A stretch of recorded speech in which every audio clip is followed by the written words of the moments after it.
En el año 2022, Balenciaga se desplomó. Un escándalo que sacudió al mundo, pero ¿fueron las grietas parte del diseño original? Veremos cómo un maestro de la aguja, el arquitecto de la moda, forjó una casa sobre la base de una provocación audaz y silenciosa.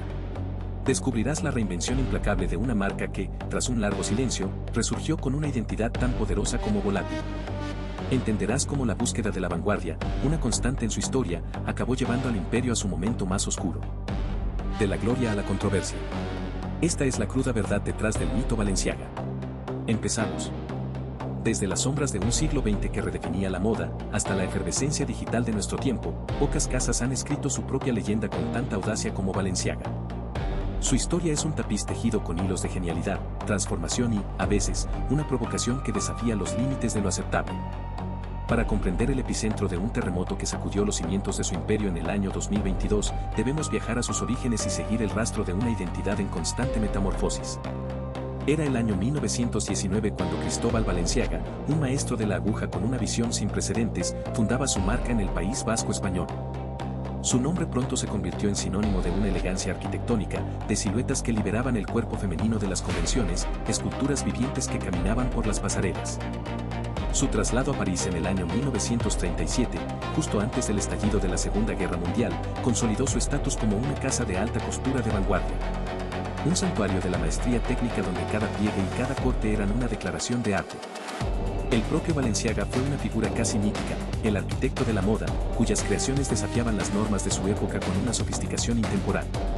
Tras un periodo de silencio, una especie de hibernación de la creatividad, la casa Balenciaga resurgió. No fue un mero renacimiento, sino una reinvención bajo el ala del poderoso grupo de lujo Kering. Pero el verdadero punto de inflexión llegó en el año 2015, con la llegada de Demna Gvasalia, conocido simplemente como Demna, a la dirección creativa. Si te está gustando, por favor, suscríbete, nos ayuda a seguir trayéndote más videos. Su visión era un relámpago que iluminaría un nuevo camino. Demna desmanteló la reverencia por el pasado para construir un futuro radicalmente diferente. Fusionó el lujo inherente de Balenciaga con la cruda energía de la cultura callejera, abrazando una estética ugly chic que era deliberadamente desafiante. Las sudaderas con capucha o oversized, las zapatillas voluminosas y las siluetas exageradas se convirtieron en su firma, transformando a Balenciaga en un ícono de la moda contemporánea, omnipresente en la cultura pop y en los feeds de las redes sociales. Bajo Demna, Balenciaga no solo vendía ropa, vendía una actitud, una declaración. Se atrevía a cuestionar el concepto mismo de lujo, a difuminar las líneas entre lo deseable y lo incómodo, entre lo sublime y lo escandaloso. La marca se convirtió en un camaleón cultural, capaz de capturar el espíritu de la época y amplificarlo, a veces hasta el punto de la caricatura. Esta audacia, esta constante búsqueda de los límites, no era solo una estrategia, era la esencia misma de su nueva identidad. Este es el escenario que se había construido meticulosamente durante años. Un gigante de la moda, en la cima de su influencia, operando en un entorno global donde las redes sociales actúan como un eco instantáneo y un tribunal implacable del escrutinio público. Cada campaña, cada desfile, cada declaración de Balenciaga se convertía en un evento mundial, diseccionado al instante por millones de ojos. La luz era brillante, la atención, absoluta. Y en ese resplandor, justo cuando parecía que no había límite para su provocación, la tensión latente en el ADN de la marca alcanzaría su punto de ebullición. El mundo estaba a punto de descubrir que incluso en el arte de desafiar las convenciones, hay líneas que, una vez cruzadas, dejan cicatrices profundas. Y el eco de esa transgresión resonaría mucho más allá de las pasarelas, en un clamor digital que nadie pudo prever. La provocación, inherente al espíritu de Balenciaga, había sido desde sus inicios un motor de su singularidad, una fuerza que la distinguía en el firmamento de la moda. Pero en el otoño de 2022, esa misma fuerza se transformaría en su mayor vulnerabilidad. El 16 de noviembre, la marca lanzó su campaña Get Collection, una serie de imágenes destinadas a promocionar artículos para niños. En ellas, pequeños modelos posaban junto a osos de peluche ataviados con correas y arneses de estilo BDSM, un imaginario asociado a prácticas sexuales fetichistas. Lo que Balenciaga pudo haber interpretado como una audaz fusión de inocencia y subversión, sería visto por el mundo como una transgresión imperdonable. Simultáneamente, otra campaña de la casa, Gardening Spring 23, desató una segunda ola de horror. En una de las fotografías, un bolso de Balenciaga descansaba sobre un escritorio, rodeado de documentos. Estos no eran meros accesorios. Tras un escrutinio minucioso por parte de un público cada vez más vigilante, se reveló que eran páginas de la sentencia Ashcroft vs. Free Speech Coalition, un caso de la Corte Suprema de Estados Unidos relacionado con la legalidad de la pornografía infantil virtual. La yuxtaposición de estos documentos con la imaginería infantil de la campaña de regalos creó un cóctel explosivo de indignación que se propagó con la velocidad de un incendio digital. El eco inicial de la campaña fue casi imperceptible en el vasto mar de las redes sociales, un murmullo que pocos escucharon. Pero en cuestión de horas, el zumbido se convirtió en un clamor. Las imágenes, una vez aisladas en plataformas de moda, fueron extraídas de su contexto original y diseccionadas por millones. El contraste entre la supuesta inocencia de los niños y los elementos abiertamente sexualizados o legalmente perturbadores era tan flagrante que trascendió la crítica de moda para convertirse en un grito de alarma moral. Padres, defensores de la infancia y un público estupefacto acusaron a Balenciaga de normalizar o incluso promover la explotación infantil. La reacción de Balenciaga fue inicialmente vacilante. En lugar de una respuesta inmediata y contundente, se produjo un silencio que solo sirvió para avivar las llamas de la controversia. Cuando finalmente la marca reaccionó, fue para retirar las campañas de todas sus plataformas y emitir un comunicado de disculpa que muchos percibieron como genérico y poco sincero.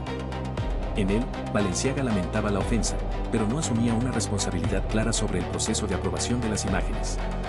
Esta respuesta, más bien defensiva, no solo no calmó la tormenta, sino que la intensificó. La estrategia de la marca tomó entonces un giro inesperado y, para muchos, contraproducente. Balenciaga anunció que emprendería acciones legales millonarias contra NordSex Inc., la productora de la campaña, y el diseñador de sets, Nicholas Desjardins, alegando que estos habían insertado los documentos judiciales sin su conocimiento o consentimiento. La intención era desviar la culpa, pero el movimiento se interpretó como un intento desesperado de eludir la responsabilidad. ¿Cómo podía una marca de lujo global lanzar una campaña sin una revisión exhaustiva de cada elemento? La pregunta resonó con fuerza, socavando aún más la ya maltrecha credibilidad de la casa. La crisis se convirtió en una estampida.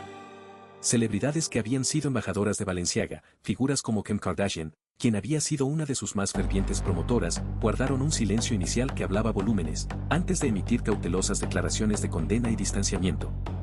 Los minoristas, temerosos de la reacción pública, comenzaron a retirar los productos de Balenciaga de sus estantes. Las ventas se desplomaron, y el valor de la marca, alguna vez sinónimo de vanguardia y exclusividad, se vio gravemente comprometido. El imperio de lujo Kering, al que pertenece Balenciaga, se vio forzado a intervenir, enfrentando una crisis de imagen de proporciones sin precedentes.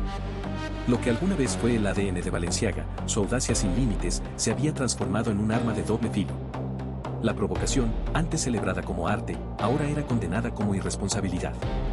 La delgada línea entre lo transgresor y lo ofensivo se había cruzado de manera tan estrepitosa que la marca se encontró en el ojo de un huracán ético. El escándalo no era una simple falla de marketing, era una herida profunda en la percepción pública de Balenciaga, una marca que ahora, a los ojos de millones, había fallado en su deber más básico, proteger la inocencia. El mundo observaba atónito como un icono de la alta costura, que había dictado tendencias y desafiado convenciones durante décadas, se desmoronaba bajo el peso de una polémica de su propia creación. Las consecuencias inmediatas fueron devastadoras, no solo en términos financieros o de imagen, sino en la confianza fundamental que el público depositaba en las marcas de lujo. Las decisiones, los errores y las omisiones de Balenciaga en aquel fatídico noviembre de 2022 habían desencadenado un punto de no retorno. La marca, y la industria de la moda en su conjunto, comprendieron que, a partir de ese momento, nada volvería a ser igual. La onda expansiva de aquel noviembre de 2022 no tardó en hacerse sentir, no solo en los despachos de Balenciaga, sino a lo largo y ancho de la industria global de lujo. Las ventas, que antes desafiaban la gravedad, se desplomaron. Las acciones de su conglomerado matriz, Kering, experimentaron una volatilidad inusual, reflejando el pánico de los inversores. La respuesta inicial de la marca, calificada por muchos como tardía y deficiente, exacerbó la herida, demostrando que en la era de la información instantánea, la agilidad y la autenticidad son tan vitales como el diseño. La fe del público, tan difícil de construir y tan fácil de perder, se hizo añicos. Dentro de la casa Balenciaga, el terremoto fue profundo. La marca se vio forzada a un periodo de introspección forzosa. Demna, su director creativo, cuyo genio había impulsado la marca a nuevas cumbres de relevancia cultural, asumió públicamente la responsabilidad, pero el camino hacia la redención era incierto. Se revisaron meticulosamente todos los procesos creativos y de aprobación, se establecieron nuevos protocolos de supervisión ética y se prometió una mayor inversión en iniciativas de protección infantil, en un esfuerzo por reconstruir una confianza hecha añicos. Si te ha gustado, suscríbete para más historias increíbles. Nos ayuda mucho a seguir creciendo.